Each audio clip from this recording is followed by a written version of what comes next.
The bank I work at got robbed today. The people who robbed us were never found. I've worked as a bank teller at Silver Lake Savings for almost 20 years. The place has a history as old as the town itself, with stories of a botched robbery decades ago that left many dead. Most of us thought those were just ghost stories to spook new hires. After what happened last Friday, though, I'm not so sure anymore. It started like any other day. We were close to closing time when I noticed a group of 5 men loitering outside. They looked out of place, and a chill ran down my spine. I brushed it off and went back to my work, but that feeling of unease wouldn't go away. Then they came in, guns drawn, yelling for everyone to get down.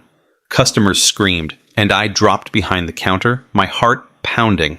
Julie and Tom, my colleagues, were frozen with fear, and Mr. Clarkson, our manager, looked like he was about to have a heart attack. "Everyone down! Now!" shouted the leader, a tall man with a deep voice. Tom stumbled to his feet, trying to open the vault, his hands shaking so badly he could barely work the keypad. The robbers spread out, one heading towards Mr. Clarkson's office, another towards the lobby, keeping an eye on us. Just as Tom managed to get the vault open, the lights flickered and went out completely. Panic erupted in the darkness. I fumbled for my phone to use as a light, but before I could, a scream pierced the air. When the lights came back on, one of the robbers was on the floor, his throat slashed open, blood pooling around his body. The others stared in shock, their guns swinging wildly. "What the hell happened?" the leader demanded, his voice tinged with fear. None of us had an answer. The air felt thick and oppressive. Every shadow seemed to move with a life of its own. "Get back to work," the leader snapped at his men, trying to regain control. "We're getting out of here." The lights flickered again, plunging us into darkness. Another scream echoed through the bank. The lights came back on, and another robber was gone. Not dead. Just gone. The remaining 3 robbers were visibly shaken. The leader tried to keep his composure, but I could see the fear in his eyes. He barked orders, trying to hurry his men along, but the atmosphere had changed. The old bank felt like it was closing in on us. The power went out again, and this time I felt a cold hand brush against my arm in the darkness. I bit back a scream, using my phone to cast a weak light. The shadows seemed to twist and writhe, and I caught glimpses of movement, shapes that shouldn't be there. The lights flickered back on, and the leader's right-hand man was sprawled on the floor, his face twisted in terror, his body riddled with what looked like claw marks. The leader swore loudly, backing away from the scene, his gun shaking in his hand. "Enough!" he shouted. "We're leaving, now!" But the power had other ideas. The lights went out again, plunging us into darkness. This time I heard a low, guttural growl, something primal and ancient. The remaining robbers screamed, their voices overlapping in a cacophony of fear. When the lights flickered back on, only the leader was left. He stood in the middle of the room, his eyes wild, his gun hanging limply at his side. He turned slowly, looking at each of us, his face pale and haunted. What is this place?" he whispered, more to himself than to anyone else. Before anyone could answer, the power went out again. This time, the darkness was absolute, suffocating. I couldn't see anything, but I could hear the leader's ragged breathing, his panicked footsteps as he stumbled around the room. And then, silence. When the lights flickered back on, the leader was gone. The bank was eerily quiet, the only sounds the faint hum of the machinery and the soft sobs of the customers. Julie and Tom were huddled together, their faces pale and drawn.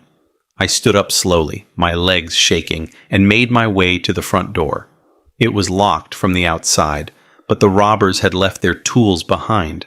I fumbled with the lock, finally managing to get the door open. The police arrived moments later, flooding the bank with their flashing lights and barking orders. They found the bodies of the robbers, but no sign of the leader or the other 2. The investigators were baffled, their faces grim, as they tried to piece together what had happened. I gave my statement, but I left out the details about the power outages and the shadows. I knew they wouldn't believe me. Hell, I barely believed it myself. The bank was closed for a week while they conducted their investigation. When we finally reopened, The atmosphere was different. The old building felt even more oppressive, the shadows darker, the air heavier. I couldn't shake the feeling that we were being watched, that something was lurking just out of sight. One evening, as I was closing up, Julie approached me. She looked just as haggard as I felt, dark circles under her eyes and a haunted look on her face. "Dan, we need to talk," she said, her voice trembling. I nodded, leading her to the break room where we could have some privacy. She closed the door behind us and took a deep breath. "I can't take it anymore," she said, her voice breaking. "The nightmares, the feeling that something is watching us. I don't think it's just in our heads." I swallowed hard, my throat dry. "What do you mean?" "I did some research," she continued, her hands shaking. "There was a robbery here decades ago, but it wasn't just a robbery, it was a massacre. The robbers killed everyone in the bank, including themselves. They say the place is haunted by their spirits, trapped here, seeking revenge." I felt a cold chill run down my spine. "And you think what happened last Friday? It was them," she said, her eyes wide with fear. "I'm sure of it. The spirits of those who died in that massacre. They're still here, and they're protecting this place." I wanted to dismiss her words as nonsense, but deep down, I knew she was right. The events of that night, the unexplainable deaths of the robbers, the oppressive atmosphere, it all pointed to something supernatural. "We need to do something," Julie said, her voice desperate. "We need to find a way to put the spirits to rest." I nodded, though I had no idea how we could possibly do that. "We'll figure it out," I said, trying to sound more confident than I felt. That night, I went home and did my own research. I found articles about the robbery, detailing the gruesome deaths and the rumors of hauntings that followed. I read about similar cases, other places where violent events had left behind restless spirits. The more I read, the more convinced I became that Julie was right. The next day at work, I couldn't shake the feeling that we were being watched. Every shadow seemed to move. Every noise seemed amplified. The customers came and went, oblivious to the terror that lurked within the old building. After closing, Julie, Tom, and I stayed behind to discuss what we could do. We talked about bringing in a priest or a medium, someone who could help us deal with the spirits. But finding someone who believed in this sort of thing and was willing to help wasn't going to be easy. As we were talking, the power went out again. We all froze, the memories of that night flooding back. The emergency lights flickered on, casting an eerie glow over the room. "We need to get out of here," Tom said, his voice shaking. Before we could move, the temperature in the room dropped, and we could see our breath misting in the cold air. A low, guttural growl echoed through the bank, and the shadows seemed to shift and twist. "We're not alone," Julie whispered, her eyes wide with terror. A figure emerged from the shadows, its form twisted and grotesque. It was one of the robbers, his face contorted in a mask of rage and pain. He moved towards us, his eyes burning with hatred. "Run!" I shouted, grabbing Julie's hand and pulling her towards the door. We stumbled through the darkness, the figure close behind us.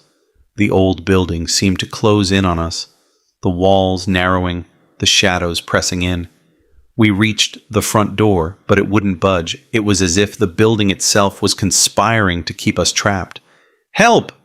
Tom shouted, pounding on the door. The figure reached out, its cold, dead hands brushing against my back. I turned, swinging my flashlight wildly, but it passed right through him. The spirit let out a howl of rage, and I felt a searing pain in my chest. "Keep moving!" I shouted, pushing Julie and Tom towards the back door. We ran through the labyrinthine halls of the bank, the figure close behind. The building seemed to twist and change around us, the shadows growing darker, the air growing colder. We reached the back door, and with a final, desperate effort, we managed to break it open. We stumbled outside, gasping for breath, the cold night air a welcome relief. The figure stopped at the threshold, its eyes burning with hatred as it watched us. "We need to find help," Julie said, her voice shaking. I nodded, though I wasn't sure who we could turn to. The police wouldn't believe us, a priest or a medium seemed like the only options, but as I looked back at the old bank, something shifted in my mind. "Wait," I said, stopping Julie and Tom. What if we don't try to get rid of them? Tom frowned. What do you mean? What if we use them? I suggested, my voice steady despite the fear coursing through me. What if we let the spirits protect the bank from future robberies? Julie's eyes widened in realization. You mean let them stay? Use their hatred to keep others out? I nodded. It's not ideal, but it's clear they don't want anyone stealing from here again. If we can make peace with them, maybe we can coexist. Tom looked uncertain, but Julie slowly nodded. It might work. We just need to find a way to communicate with them, make sure they understand we're not the enemy. We spent the next few days researching how to communicate with spirits. We found an old book in the local library that suggested using objects from the time of the haunting to establish a connection. We gathered some old coins and papers from the bank's archives and set up a small shrine in the break room. That night, we stayed late again, the building silent and foreboding. We arranged the items on the shrine and lit a candle, sitting in a circle around it. We come in peace, I said, my voice trembling slightly. We know what happened here, and we understand your pain. We don't want to drive you away. We want to make a deal. The air grew colder, and the shadows seemed to gather around us. A low whisper echoed through the room, and I felt a presence brush against my mind. We will let you stay, Julie said, her voice steady. We won't disturb you, and we'll make sure the bank stays as it is. All we ask is that you protect this place from those who mean harm. The whisper grew louder, a multitude of voices overlapping. I couldn't understand the words, but the tone was clear. Anger, pain, a deep sense of betrayal. But then, slowly, it shifted to something else. Acceptance. The candle flickered, and the shadows seemed to retreat slightly. The temperature in the room rose, and the oppressive feeling lifted just a bit. They agree, Tom whispered, his eyes wide with awe. They'll stay, and they'll protect the bank. Over the next few weeks, we noticed a change in the atmosphere. The bank still felt old and haunted, but the oppressive weight had lifted. Customers came and went, unaware of the spirits watching over them. And we, the workers, learned to coexist with the ghosts of the past. We never had another robbery. The spirits made sure of that. The few times someone tried, they were met with the same fate as the robbers from that fateful night. The police eventually stopped investigating, writing off the incidents as accidents or disappearances. We never spoke of it outside our circle. The bank continued to operate, a silent guardian watching over us. And while the shadows still danced and the air still grew cold, we knew we were safe. The spirits of Silver Lake Savings had found a new purpose, and in their eternal vigil, they protected us all. Case 2. My neighbor has been having abnormal behavior, and now knowing why makes my blood run cold. The weather is feeling fantastic today, I say to my wife Anna as I head out into the backyard to do some yard work on this peaceful Saturday morning in October. Also, I forgot you work today. Love you, and have a great day, I exclaimed just before closing the screen door. Saturdays have always been my favorite day of the week, and especially the mornings of them. Waking up to that noise of bacon sizzling and the smell of pancakes in the air, it just hits different, especially in autumn. But this time was different. Anna and I have this big 2-story house with a nice and pretty good-sized backyard. The house is 3-bedroom and 3-bath, which I know is a lot for just being a couple living there without having any kids, even though I bet that will come on down the road. As I head over to the shed in the backyard to get a rake to sweep up the leaves on the ground, I hear a weird scratching noise at my fence right next to me. To give perspective on where this was, our house is adjacent to a park on the left side of the house facing from the front yard and adjacent to our neighbor Pat on the right side of the house facing from the front yard. Scratch, scratch, scratch. 3 quiet but audible scratches. Thinking this is Pat's only pet dog Rex just wanting to play, I grab the rake and head towards the backyard walkway to rake up the fallen orange leaves. Scratch! Scratch! There it was again, this time extremely loud and very audible to hear, even from being away from the shed and fence in which the noise is coming from. Michael, can I get your hand on something real quick? All you have to do is walk over to the fence and help me with something." "Sure, buddy," I say back to Pat, thinking that he just needs my help with fixing the fend or something, even if there was anything to fix. Or maybe he just wanted to have a conversation like he usually does to get my attention by asking for help. I get to the fence and I say, "Pat, I am here. Tell me what you need my help with." No answer and thon. Scratch, scratch. Again with that damn scratching. This time now in long intervals, about 4 seconds each. I get fed up with this annoyance where I pop my head over the fence to see what the hell or who the hell is making that noise. But there is no one there. Pat must have been playing a trick on me and ran off or something. I swear I had heard it just seconds ago, and he called my name across the yard to ask for some help. Whatever. I mutter out loud in annoyance and head back inside the house, heading to the bathroom to do a quick leak. I get interrupted by the ring of the house phone. Yes, we still use a house phone even though it's the 21st century. "I can hold it," I tell myself as I head over to the phone. Ring, ring, ring, ring. A deafening noise that caused my eardrums to break. I pick up the phone. "Hello?" I say into the other side. "Who is this? What do you want?" Silence. But then that familiar noise. Scratch, scratch, scratch, scratch. The same scratching, this time on the phone, and I can feel my ears tickle from the noise. "Pat, is this you?" I say back with a stern voice. "Ha ha ha ha ha ha ha." A deep voice sounds on the other end. It sounded like Pat, so I knew the only person it could be was him. But something was just off about it. This isn't how he acts ever. Usually he invited me and Anna over all the time for dinner. Keep in my mind he lives alone and has never had a wife nor even a girlfriend in his 30-plus years he's been alive.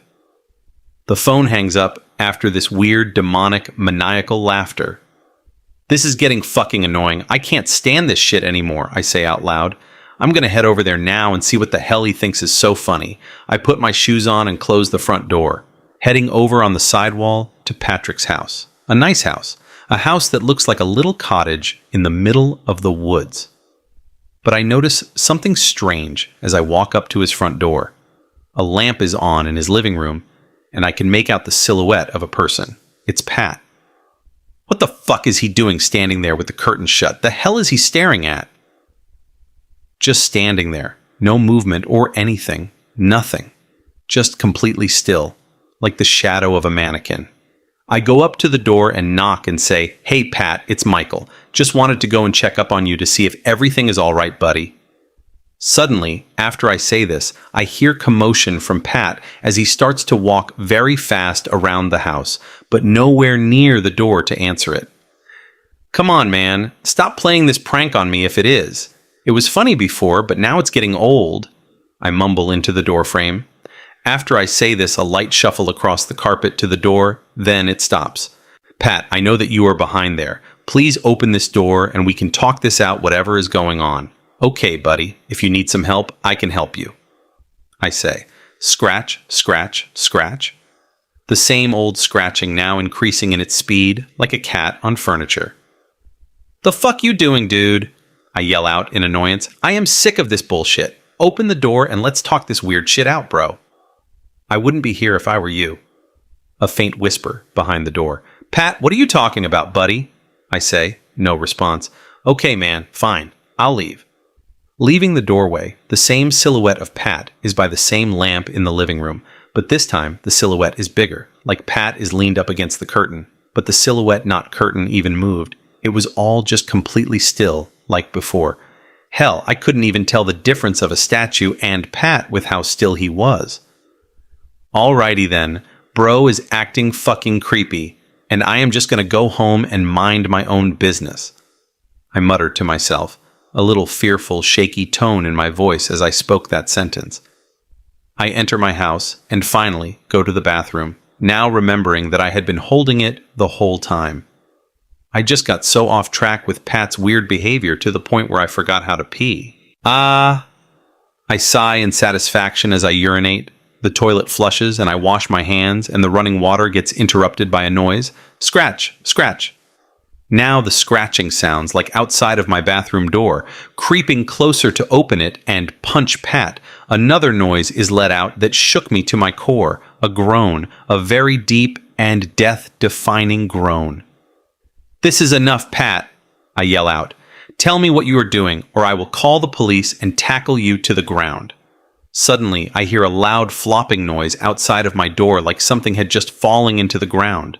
Checking under the crack of the door, I see Pat's fingers reaching from through the crack. Then one of Pat's eyes come to my sight, I would say his right, and I see blood everywhere. He had just gouged out his own eye. What the fuck is going on? I yanked open the door, and what I see is Patrick on all fours, right eye gouged out and bloody left eye bloodshot red. "What the fuck, Pat?" He starts to bark and growl like a dog, which shocked me. "This joke is enough. I get Halloween is coming up, but you took this way too far." All of a sudden, Pat jumps up onto his feet and pulls out a knife from his front left pocket. I reacted fast enough to this moment and grabbed his arm so he wouldn't stab me. Pat then starts biting my neck and I yell out in pain. Gripping his arm tight, I manage to get the knife out of his arm and stab him in the chest. I will never forget that moment. Blood dripping down his neck as he coughs it all up from his mouth. He whines like a dog that has been bitten and says one last thing before passing out from blood loss. "I ate Rex," he says. I call the cops, and they get an ambulance to take Pat to the ER, and fortunately, he survived the stabbing. I didn't get arrested or anything because of self-defense. Raiding the house, the cops found 3 disturbing things left out in the living room. Rex's decapitated head being eaten away at by maggots, a butcher knife, and a letter from a cult. Apparently, Pat had been in a cult for a while now and would perform rituals at the park next door to my house. Pat was told to eat a human to sacrifice, but he couldn't do it, so they told him to eat any of his own pets. Rex was his only pet, so he ate him, cutting his head off, leaving it on the ground, and eating the rest of the body. The worst part about it to me is how he acted like he was a dog, like he was Rex, the dog that would always scratch at the fence by the shed, the dog that would always make that familiar noise.